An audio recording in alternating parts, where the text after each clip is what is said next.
Hey, what's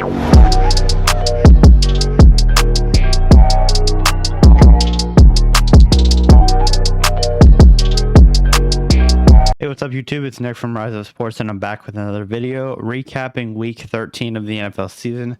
Can't believe we're almost done. Like, we're close to playoffs now, and a lot of these matchups really tell the tale of who's going to make it to the playoffs, who's going to win the division. There's some really good divisions, but let's just get into it. All right, so you can see my picks. I've done good this week. I'm 9-5 so far this week. With a Bucks win tonight, as I'm recording this, I'll be 10-5. So a couple, really 3 good weeks in a row here. Over 100 right guesses so far, and only 75 or so wrong guesses, which is really good. It's hard to predict the NFL, and I think I'm doing pretty good with my picks so far. So, first game, Bills Patriots Thursday night. I think the biggest stat of this game was my guy Marcus Jones on offense for the Patriots got a touchdown. He seemed like their best receiver. He was out there quite a lot on offense and kind of just was kind of a spark plug when they needed it.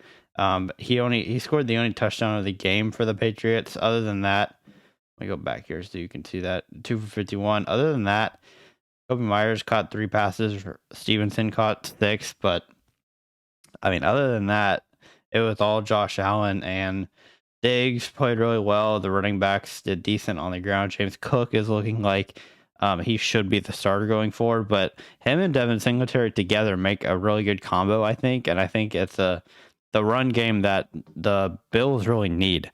And I think if the Bills can continue to run the football effectively and Josh Allen can play like he did in this game against a really, really good Patriots defense, I think they can go a long way. So we will see about that. Packers Bears, another big outing for Christian Watson. He caught 3 passes for 40 yards and a touchdown. Also ran one in for a touchdown. AJ Dillon played super well in this one. It was kind of his day. Aaron Jones did not do so well, but he didn't need to because AJ Dillon did. So when you have AJ Dillon running the ball as effectively as he did, and when you have Aaron Rodgers throwing it, just managing the game, that's all you really need. The Bears, obviously, Justin Fields did his best, but when you don't have a lot of talent around you, it's hard because David Montgomery did what he could. But other than that, I mean, you look at these receivers, there's not much there. Like St. Brown caught a deep ball. Other than that, Cole Kmet played pretty well, but other than that, there's not really much here. I love Chase Claypool, but he just hasn't really adjusted to this system yet. He got banged up. I don't know if he's even okay or not, but he got hurt in this game. But just not a lot. Like when Dante Pettis and N'Keal Harry are your, kind of your 3 and 4 receivers, or for me, like Darnell Mooney didn't play, so that hurts. But in this game, I guess you say Chase Claypool and Equanimeous St. Brown are your 1 and 2. Not really the best 1 and 2 receivers in the world. I mean, you could definitely do better. One of the worst receiving cores by far in the league. But yeah, I mean, Packers own the Bears, and the Bear Stadium should be named Rogers Stadium, is what I saw a meme on Instagram. But Steelers Falcons, I told y'all last week, the Steelers are going to have a 500 record. I'm telling you right now. Kenny Pickett played just well enough. He's really starting to play well. Najee Harris played very well today or yesterday as I'm recording. There's a lot of guys running for the Steelers. I mean, you let what is this, seven players run the ball? Just whoever you could, but Najee Harris obviously 17 carries, 5 per carry too. Deontay Johnson still cannot get in the end zone. Connor Hayward got a touchdown. That was cool to see while his family was there. Obviously, Cam Hayward, defensive lineman for the Steelers, so that was really cool to see. Freiermuth is a great target. He's one of the better tight ends in the league, honestly, at this point. And then, other than that, you don't really have a whole lot. George Pickett's 1 catch on the day is not ideal. But you played a Falcons team that really, I mean, they ran the ball pretty well, but receiving wise, they just didn't look that great. Drake London played okay. But Steelers defense really held it in check. I'm telling you, I think the Steelers, even though they're not winning by a ton, like more. They're not winning by what you would want them to win by. They're still winning, and I think when you look at their schedule going forward, it is very favorable. Like if you look at the Steelers schedule coming up here, I know I'm a Steelers fan, so that's why I'm saying all this. Play the Ravens next week, so this one's not gonna be an easy one to get. And also, you play the Steelers later in January, so or the Ravens later in January. But then the other three games are the Panthers, Raiders, and Browns. So you can only lose one more game as they are 5-7 right now. So for them to have a winning record, they would have to lose only one of these last four games. And that would probably be to the Ravens one time. But Lamar Jackson got banged up. Is he okay? Is he going to play next week? If he doesn't play, can the Steelers maybe sneak a win in there? And then you have the last four games, the Panthers, they just cut Baker Mayfield in real life. And then Raiders, I mean, they've been playing good lately, but can the Steelers sneak out a win on Christmas Eve there at the primetime game? And then you have the Ravens and Browns again. I think it's possible. I do think it is possible for the Steelers to potentially, I'm saying potentially because, a lot of things can happen, but my hope is that they can go above 500 and not let Mike Tomlin go under for the first time in his career. But Vikings Jets here. Not much to say about this. Mike White threw the ball a ton, but 2 interceptions. Zonovan Knight played really well. That's cool to see. Garrett Wilson looking like the offensive rookie of the year. But really, it was just Kirk Cousins managing the game, Dalvin Cook and Madison running the ball, and Justin Jefferson catching most of the passes. That was kind of the main thing here. Really, the Jets almost came back and won this game. It was really close. Mike White threw an interception. It was close. I don't know if it's in the end zone or close to the end zone, but it was going to be a score if it was completed, and it wasn't. So Vikings pull away here. Not a great win for them, but at least they won.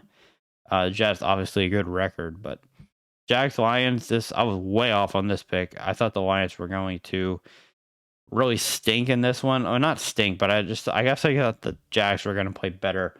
And Trevor Lawrence, again, a game manager, ETN did not play that well. Nobody really played that well. Christian Kirk, caught 6 passes for 104 yards, but it was really just, I felt like the Jags could not really move the ball, and the Lions just moved it at will. Like Jared Goff played one of his best games. It's probably one of his best games of his career, honestly, if we're being honest here. But DeAndre Swift and Jamal Williams were good. Amon-Ra St. Brown is a beast, and he played very well, and it was just a blowout, never in question.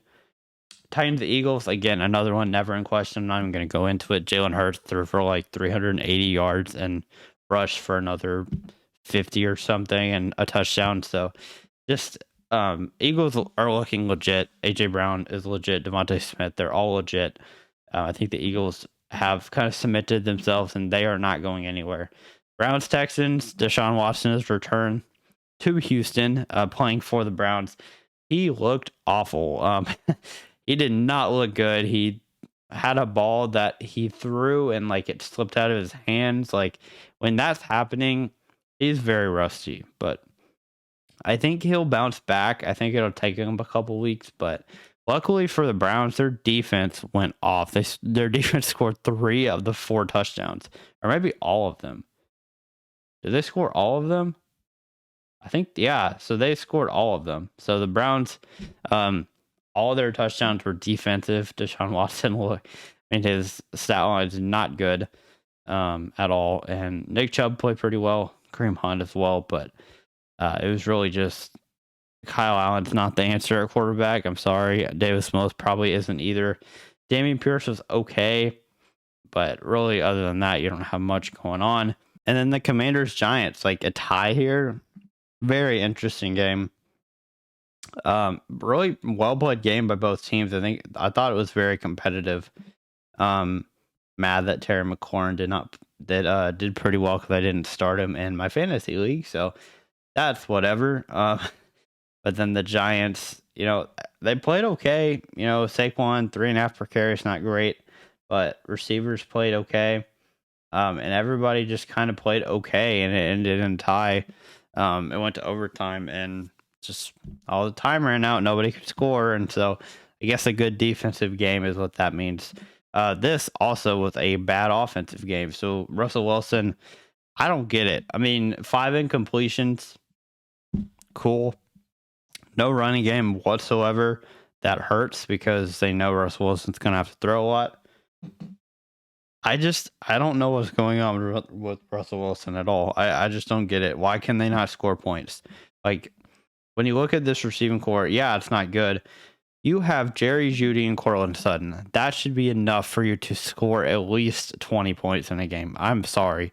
Like Latavius Murray is not a bad running back. He's really not. I get the Ravens are a good run defense. Like I understand that. Like when you have Jerry Jeudy and Cortland Sutton without a catch in this game, and then you have Greg Dulcich, who is a good tight end. Like he's being used a lot. He's a good tight end. Kendall Hinton is not a bad like third. I mean, he's a bad third receiver, but he's not a bad receiver. Like he has talent. Yeah, Marlon Mack, he's a good receiving back. Like I don't understand what's going on. Obviously, it's not the best of situations. Like you don't have like a stud on your team at all. But Russell Wilson, like, come on, you're playing a team when Lamar Jackson played like not even a quarter, and Tyler Huntley had to come into the game, who is more of a rusher than a passer. It feels like. I don't understand what's going on. This was a game for the Broncos to steal, and they just didn't. They just flat out could not do it. I'm very disappointed in the Broncos, and that's why I just don't pick them anymore. This one I got wrong as well. 49ers beat up on the Dolphins very badly. First play of the game was a touchdown for Tua to Trenton Sherfield. That was the only catch of the game. Tyreek Hill played good. Jalen Waddle with 1 catch is not ideal. 49ers, Jimmy G's out for the year. Not good. Brock Purdy looked really good though. I thought he played very well, and McCaffrey obviously not super efficient on the ground, but he didn't really need to be when he caught 8 catches for 80 yards. Like that's enough right there. Devo played okay. Brandon Ayuk okay. And I honestly think this team is still okay even with Brock Purdy under center. I still think that this team will go deep in the playoffs, but I don't think they have enough now that Jimmy G is not there to make it to a Super Bowl. I just don't believe in them for that. Next one is Seahawks Rams. Again, the Rams are not good anymore. I mean, with Matt Stafford probably out for the year, Cooper Kupp out for the year, they're not going anywhere. I think they're just going to tank the rest of the year and try to get a good draft pick. They might only win these 3 games. Like they might not win again. Geno threw the ball a lot. No real running game. Kenneth Walker got hurt and had to leave the game. Lockett, Metcalf, Fant all played great. And then the Rams just, what do you want them to do? Like John Wolford got hurt and came back in. Cam Akers was okay, but really, like when this is your team, when you have this Tutu Atwell, I'm not sure why this name is here, but Tutu Atwell and Brandon Powell as your 2 top receivers, not ideal for this team at all. This yikes. I don't know what else to say. Chargers Raiders, shocking on this one as well. I got this one wrong too. Justin Herbert played pretty well. No run game for this game at all. Keenan Allen played pretty well. And then the Raiders, just Josh Jacobs continues to carry the load. And until Devontae Adams or Josh Jacobs or both can be stopped, this team doesn't look like it's going to lose. So after Derek Carr's emotional meltdown, they're like, I think they're 3-0 after that, or 2-0 or something, but crazy. Chiefs Bengals, obviously a massive game. I didn't watch a ton of this, honestly, but Mahomes did manage the game pretty well. Didn't do anything dumb. Isaiah Pacheco played pretty well. And then just no receiving really in this game. Travis Kelce, they really bottled him up, did not let him get going at all. Same with Juju. And I really do think that even though they've been good, the Kansas City Chiefs have, they're going to miss Tyreek Hill when it comes down to it. I really believe that. Like, I think they are definitely a Super Bowl contender, and I think they will definitely have a good chance to get there. But I think Tyreek Hill, when it comes down to it, they'll miss him a lot. And I think the Bills, I think the Bills have more right now. I mean, neither of these teams have much of a rushing game. Like when you're relying on Jerick McKinnon and Isaiah Pacheco to carry the load for the running, and then you just don't have a whole lot in the passing game. Like you have Juju and Travis Kelce. I would take Dawson Knox and Stephon Diggs and Gabe Davis over Juju, MVS, and Travis Kelce. I just would. Diggs is that he's just that guy. And the running game with James Cook, right now I just take that. I know this is a very long video, but anyway, Joe Burrow played well enough. Samaje Perine, great game without Joe Mixon there. Joe Burrow rushed 11 times. Interesting.